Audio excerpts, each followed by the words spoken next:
Hola, ¿qué tal? Bienvenidos todos y todas, jóvenes, madres y padres de familia, público en general, a este su programa Educando TV. Soy Jorge Blancas Moreno y soy el facilitador de la asignatura de Español primer grado. Como ustedes recordarán, en la sesión anterior estuvimos viendo el tema de la monografía.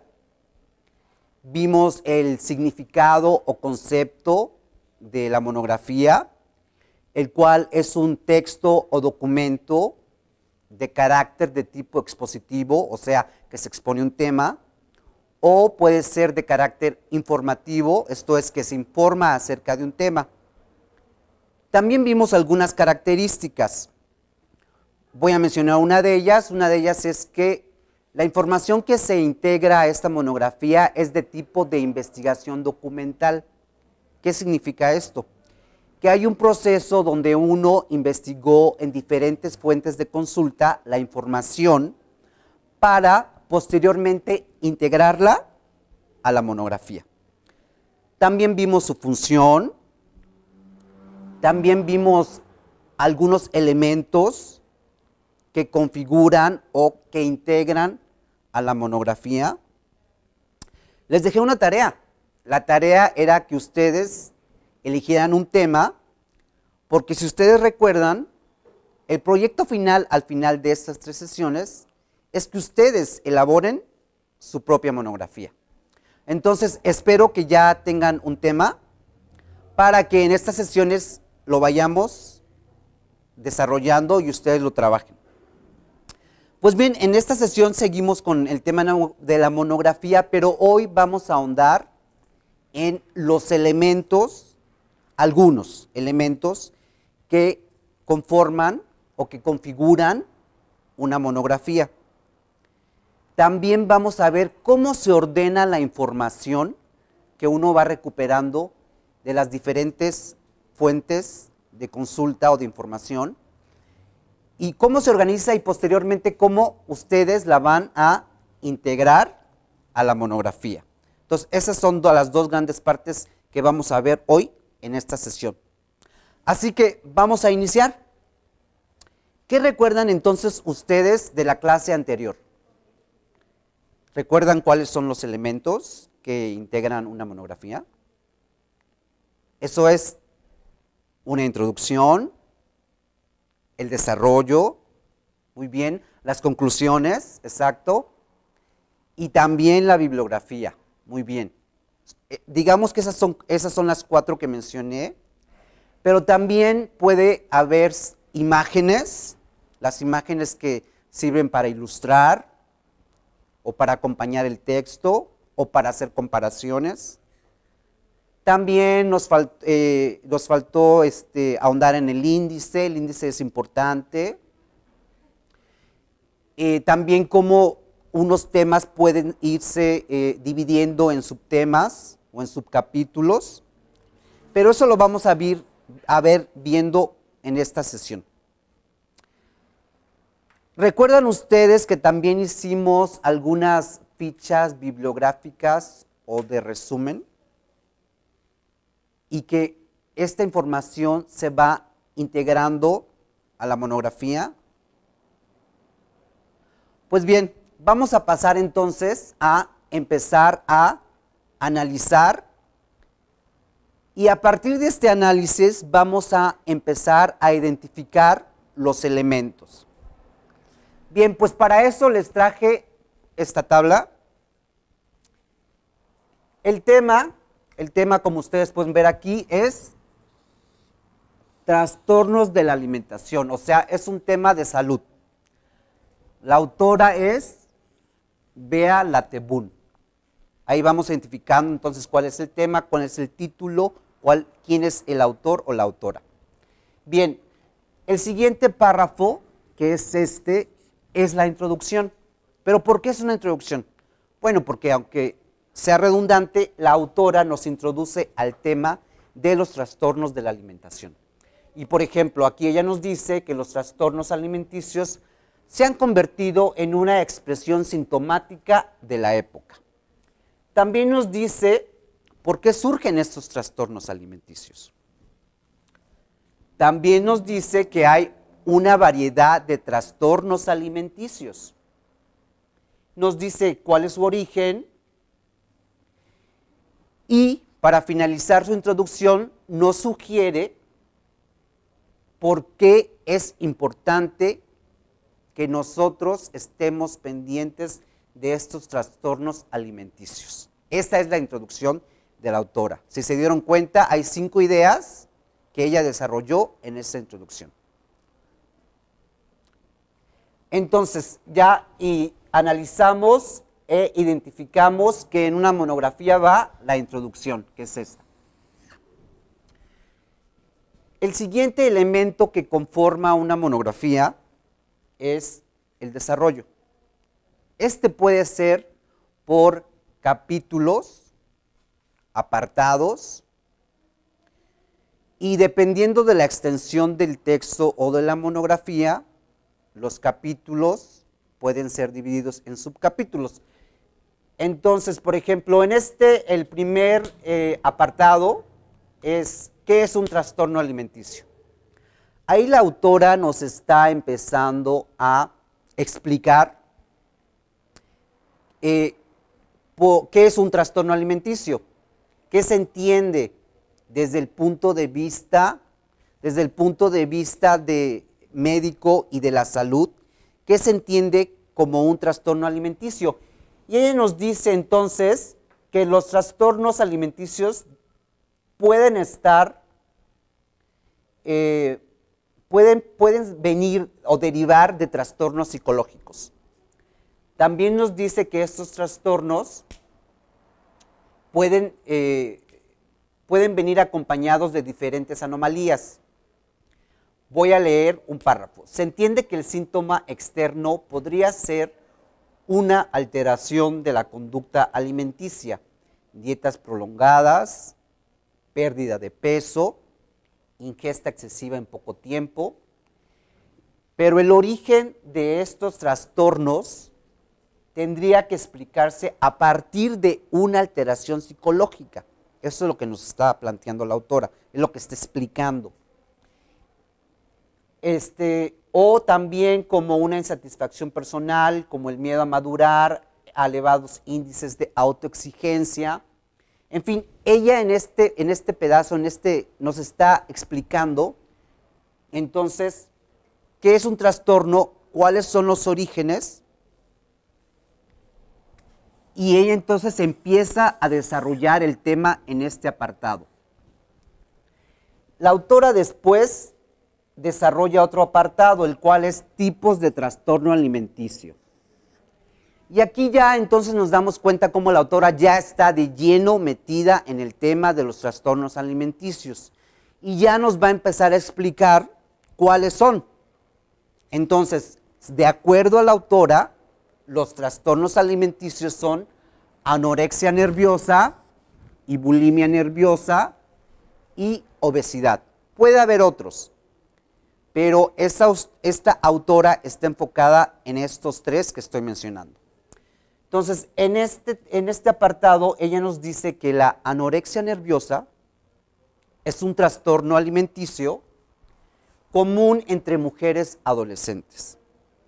El síntoma más común que caracteriza este trastorno es la percepción alterada de la figura corporal.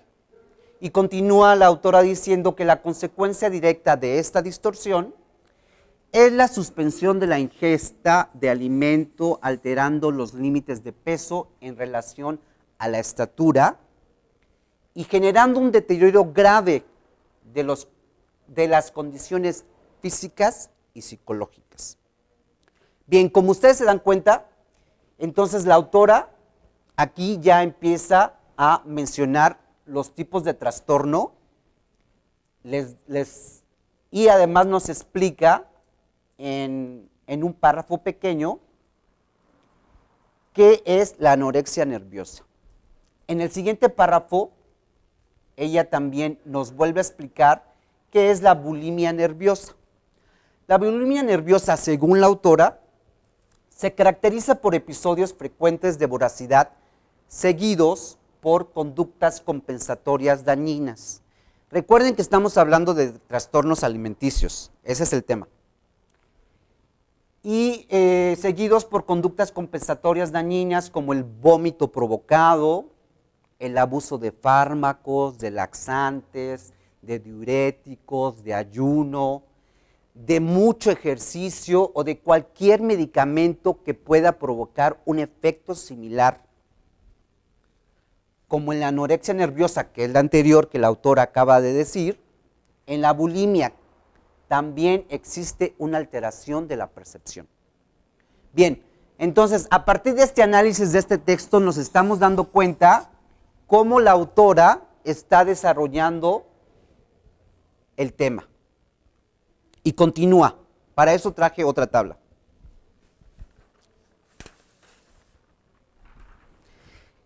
La autora entonces nos menciona otro trastorno alimenticio, el cual es la obesidad.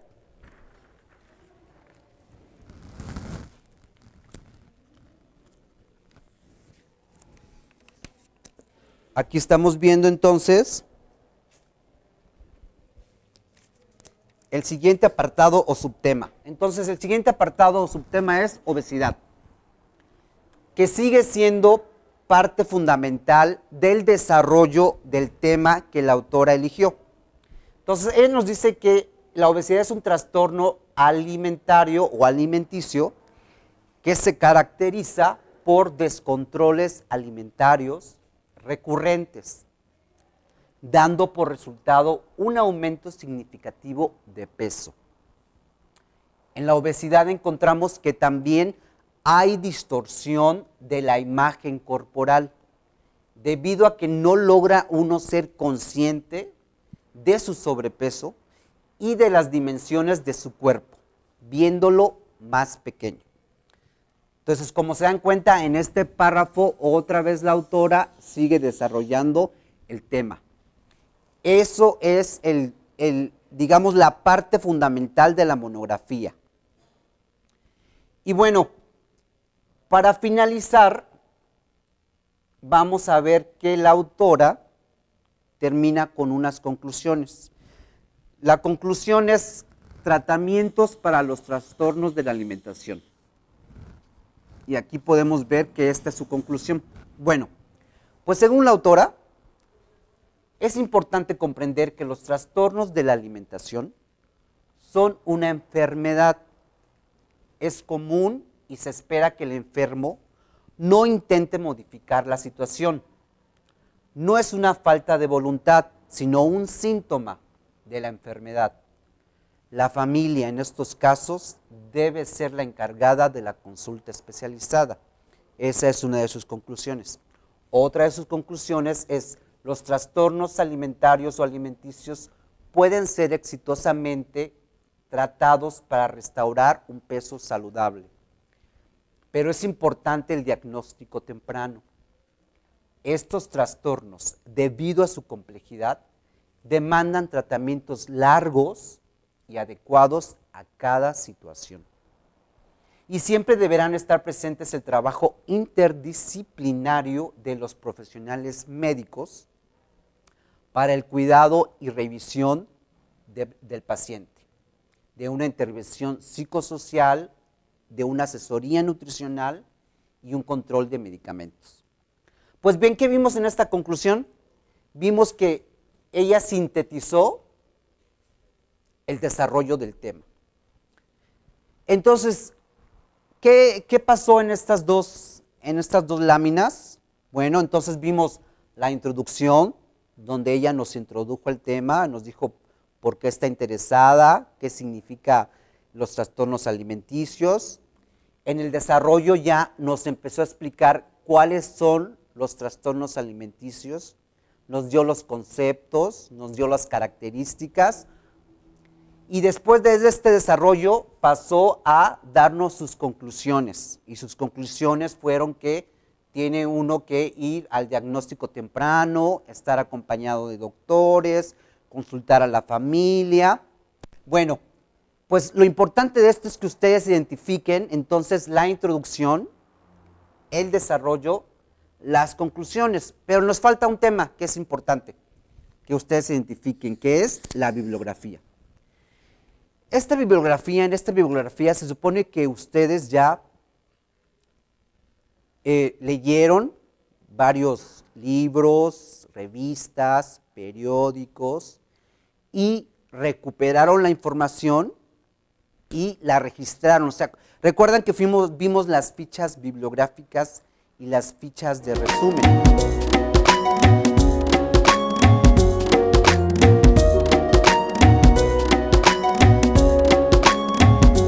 Se supone que ustedes ya registraron esa información en esas fichas bibliográficas o en esas fichas de resumen, que esos fueron los autores que ustedes consultaron y que van en esta parte de la bibliografía.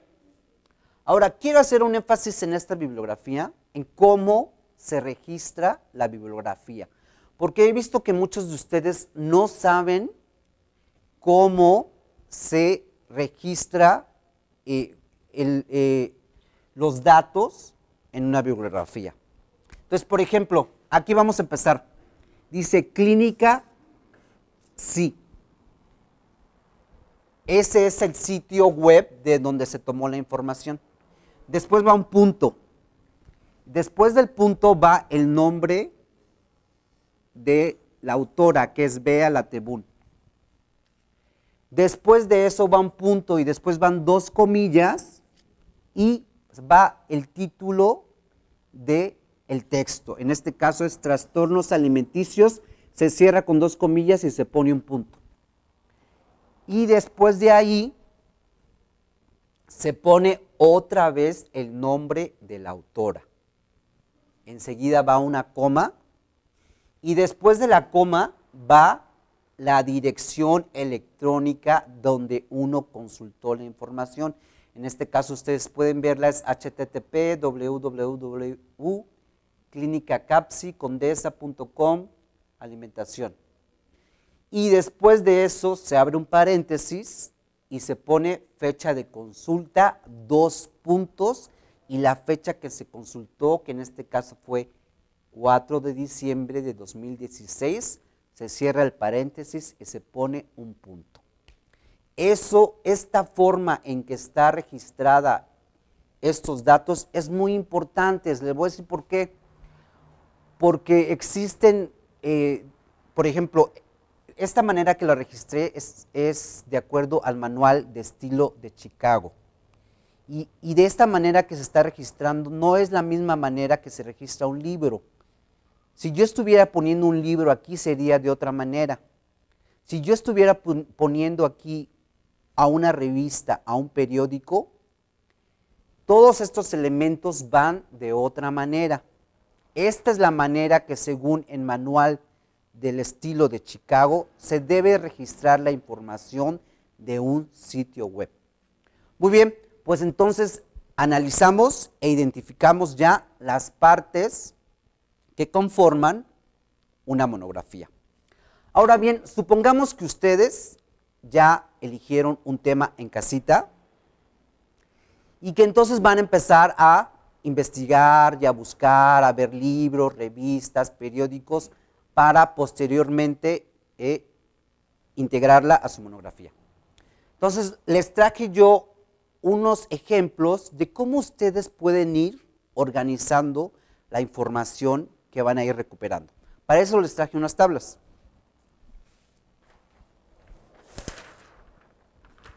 La primera tabla es muy sencilla. Recuerden, es para que ustedes organicen la información que ustedes van a ir recuperando.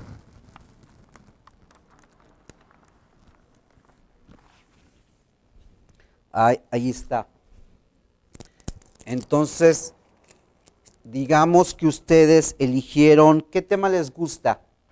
Les gusta, no sé, deporte, cultura, música. ¿Se acuerdan que ya les había yo sugerido algunas cosas? Bueno, entonces, por ejemplo, vean qué rápido es con esta, cómo se va organizando la información. Tenemos aquí el tema, después aquí iría la introducción, el desarrollo, las conclusiones y la bibliografía. O sea, todo esto que acabamos de ver en las tablas y que ya expliqué. Si ustedes deciden hacer temas, bueno, pues entonces aquí van a ir organizando la información en subtemas. Y si van a haber más apartados, pues aquí hay más apartados. ¿Ven? Es rápido en este esquema organizar la información.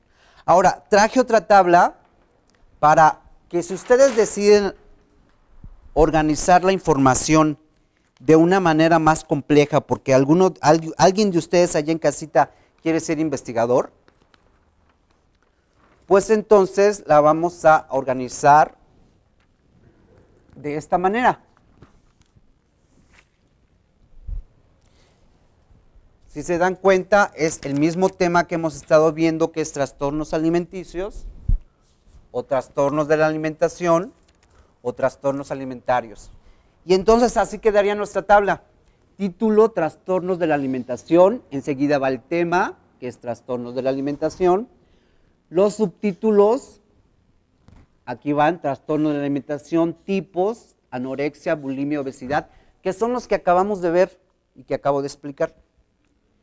Y entonces en este esquema iría la introducción, el desarrollo, las conclusiones y la bibliografía. Si ustedes se dan cuenta, es lo mismo, pero de diferente manera la información está organizada. Esta es un poco más compleja, es un poco más detallada, más específica, nos va a servir para recuperar la información rápidamente. Y pues nada más es un esquema rápido como para que tengamos un mapa mental de cómo vamos a ir organizando la información.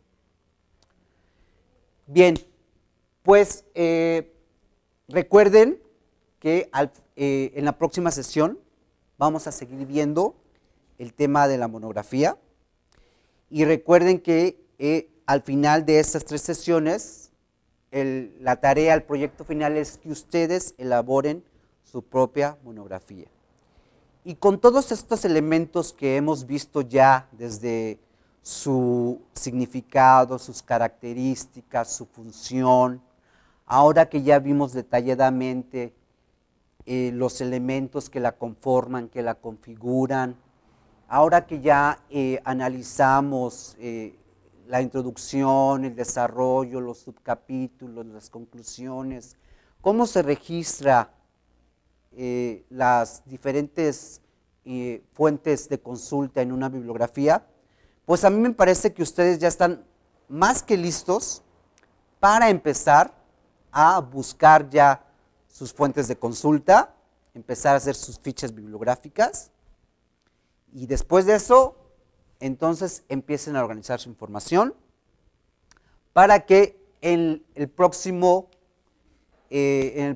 programa, en la próxima sesión de este tema, pues concluyamos ya este tema y ustedes ya puedan redactar su monografía. Creo que por mi parte eso es todo y nos vemos en la próxima sesión. Hasta pronto.